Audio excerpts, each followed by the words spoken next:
I'm going to explain a drama, horror, mystery, and science fiction film called The Room. Spoilers ahead. Watch out and take care.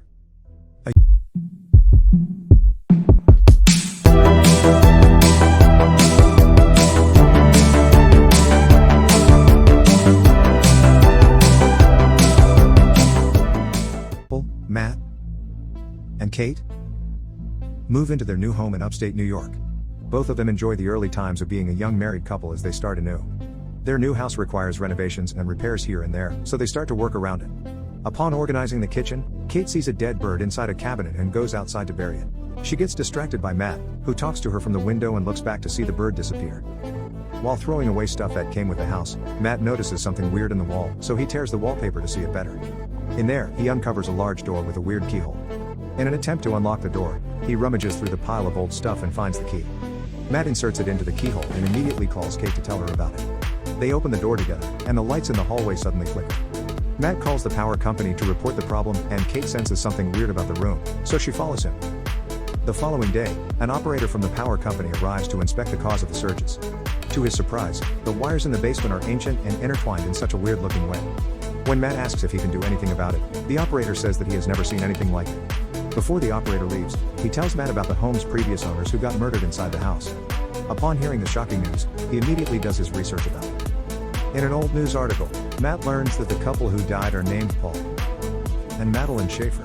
Moreover, the identity of the suspect remains unknown and is aliased as John Doe. Matt, being an artist, tries to draw John Doe's face on his sketch pad and takes a break from it inside the mysterious room. He finishes a bottle of liquor and wishes that he could have another bottle to himself.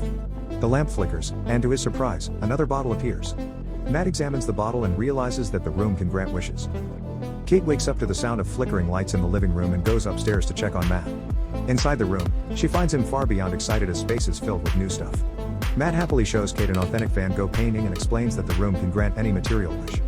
Thinking that it is one of Matt's pranks, Kate laughs it off but realizes that her husband is serious. She tests his theory and asks for $1,000. Matt rummages around the whole room and finally picks up the money Kate wished for. Still skeptical, she asks for $1 million and just like that, they are millionaires. However, Kate finds it scary and walks out. Matt persuades her that they should have fun with it. The couple spends the whole day wishing their life away. Clothes, champagne, art, and money are just one wish within their reach. Matt and Kate's happiness are beyond compare as they drown themselves in expensive things.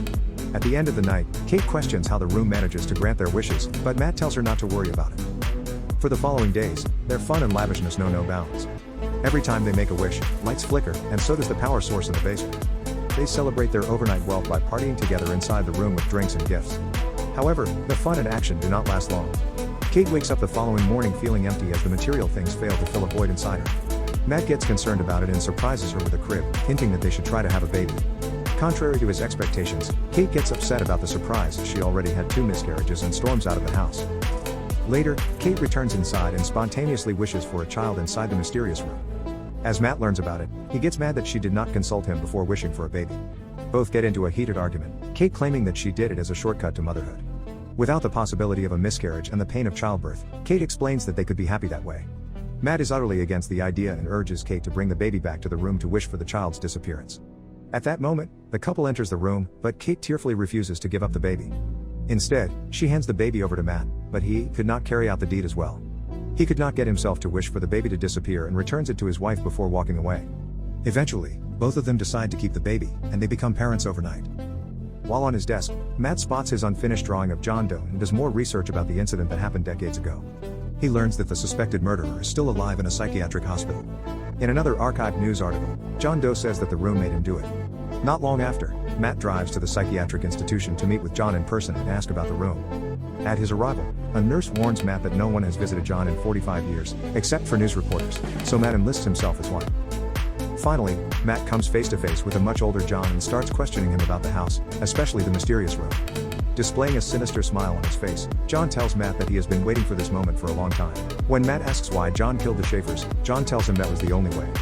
John brushes off the topic and instructs Matt to leave the house instead. He warns the young man to do it as soon as possible before it is too late. Before leaving, John says, "The only thing more dangerous than a person who can't get what they want is the person who gets whatever they want." Matt stops by a gas station on the way home, but to his surprise, his cash turns into dust.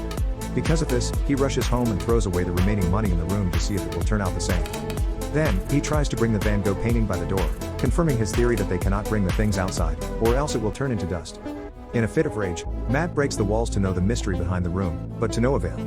He only sees the intertwined sets of wires that are too difficult to track. Matt then tears a wallpaper and discovers a map of the house with guides of the connected wires. Meanwhile, Kate brings the baby outside, but Matt stops her, warning that it isn't safe. He doesn't tell his wife the real reason why they shouldn't bring the child outside.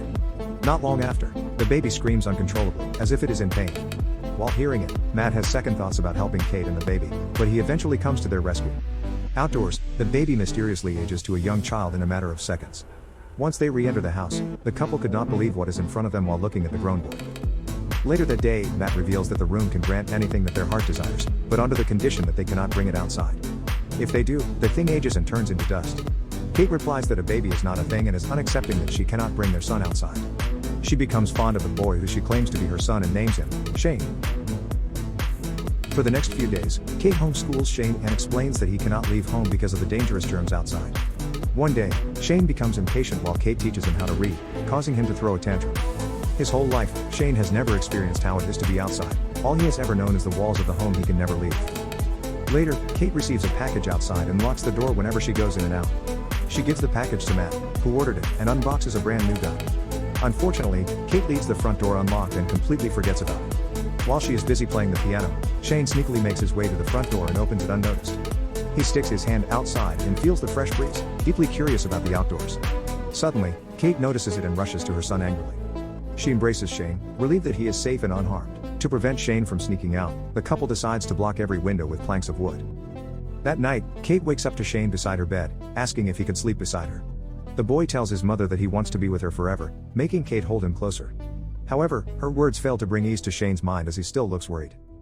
Matt spends the next few days practicing how to shoot with his newly purchased weapon. He then comes back home and sees Shane playing with a snow globe inside his art studio. Strictly, he orders Shane to leave immediately, causing the boy to drop his snow globe. Until now, Matt has not accepted Shane as his son and acts coldly toward him. Not long after, Kate comes in and argues about Matt not acting fatherly toward their son. At nightfall, Shane walks around the house and sees a map that leads to the basement. He sees the big power source with intertwined wires and eventually ends up in the room. Throughout the night, lights flicker around the house, but Matt and Kate do not notice it at all. When Matt wakes up, he sees a new snow globe beside him and the broken one from a distance. He immediately wakes his wife up upon noticing the flickering lights, already having an idea of what's causing it. The couple enters the room, and to their surprise, Shane made an outdoor area inside it. The room that once had 4 corners is now a vast forest where Shane enjoys building a snowman. Kate is completely mesmerized by the world her son has created for himself and joins in with his fun. On the other hand, Matt is enraged and grabs Shane by the arm to bring him back inside. The incident causes the couple to argue whether or not to permit Shane to enter the room and play.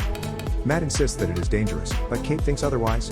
While they argue, the phone rings and Shane answers it, despite not being allowed to pick up the phone or talk to anyone else. Matt grabs the phone from the boy, and to his surprise, John calls and realizes that the couple wished for a boy. From the kitchen, Kate listens to their conversation with another phone and overhears their whole conversation. John explains that it entails the ultimate sacrifice of life for Shane to go freely outside the house. If Kate dies, Shane can go out and age, like everyone else. Over the phone, John shockingly reveals that he was also a child granted by the room. John's mother killed his father before forcing him, as a young man, to kill her so that he could be free. Then, he tells Matt that he has 2 options: kill Shane and save Kate, or kill Kate and save Shane. After hearing the conversation, Kate leaves home, causing Matt to worry. She attempts to crash the car, but she could not bring herself to do so. Being alone with Shane in the house, Matt acts frantically and even trashes his studio. Not long after, he prepares dinner for Shane, who sits across from him in the dining room. The curious boy keeps asking him questions, and with his growing annoyance, Matt loses his cool. Shane is told that he is not a real boy, and he does not have parents. Still, in a fit of rage, Matt drags Shane by the front door, but the boy runs back upstairs out of fear. In Shane's room, Matt realizes that he hurt him and sincerely apologizes for his actions. The boy asks if Matt could read to him, and they end up sleeping beside each other. As Kate arrives home, she is still confused by her emotions, but the sight of Matt and Shane lying beside each other brings her peace. Later that night, the couple shares an intimate moment as Shane watches. The boy waits for his parents to fall asleep and steals the key to the front door once they do. The following day, Matt and Kate discover that Shane went outside after seeing the front door open. In another area of the house, they are stunned to see Shane age overnight, though he still has the mind of a boy. He now appears to be a grown man and even holds his parents at gunpoint. Once Kate gets him to calm down, Matt throws himself at Shane and the two get into a fight. Being thrown onto the floor because of the brawl, Kate slowly loses her consciousness. Moments later, Kate wakes up to Matt, informing her that Shane died after being accidentally shot. Devastated, Kate goes out and breaks into tears, unable to cope with Shane's death. Matt comforts and carries her back into the house, where she continues to grieve. Back in the room where the fight happened, the real Matt gains consciousness and looks for his wife around the house. Still, in a state of panic, he notices flickering lights and gets under the idea that Kate and Shane, who is shapeshifted into Matt, are inside. All the while, Kate is still clueless about Shane being the one in front of her instead of Matt. However, she realizes the truth of the person's identity in front of her after Shane makes one of his habits of eating ice. Matt tries to make his way inside the room with all his will by breaking the wall and passing through all the wires. He finally reaches the room, which is now a forest full of woods. It reveals that Shane used the room to enlarge the outdoor area and duplicate the house inside it. He shapeshifted into Matt to kidnap Kate to the clone home and take advantage of her in a sensual way. Determined to claim his wife back, Matt runs through the woods and finally arrives at the clone home. He breaks in just as Shane forces himself on Kate in his bedroom. After hearing Matt break in, Shane gets up to prepare for another fight. This allows Kate to get up and leave, but she sees two versions of Matt across the hallway.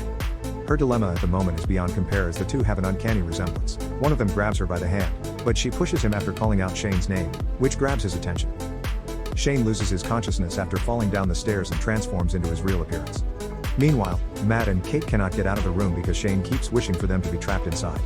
After countless tries of arriving at the same place, Matt stops and thinks of a way out. The couple comes face to face with Shane by the door, who advances at Matt and stabs him to death. Afterward, Shane comforts Kate but realizes that they are just clones and replications of the real ones.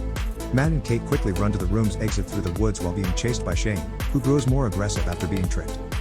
At the real home, Shane attacks Matt but is pulled with him outside. Realizing that it will cost his life, Shane runs back to the door, but Kate immediately closes it before he could get inside. Shane screams, "Mommy!" while Kate looks at him as he ages into an elderly man.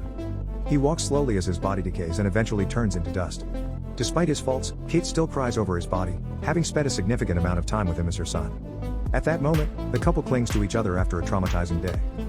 A month later, they move into a smaller place and settle in peace. But not for long, Kate looks in horror at her pregnancy test that comes out positive, unsure if the baby belongs to Matt or Shane. As if things are not bad enough, a lamp flickers, and she gets under the impression that all along, they might still be in the room. In the story, Matt and Kate have completely been blinded by the riches that the room has to offer. With the unexplained magic, they become more careless with their desires, even wishing for a child after a series of miscarriages.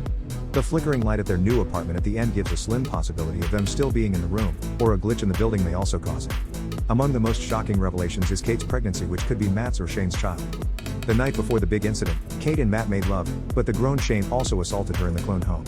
The mystery of the film does not only revolve around the wish-granting room but, finally, the father of Kate's unborn child. Subscribe to watch more videos like this. Turn on notifications. And leave a like, it really helps the channel out. Thank you for watching.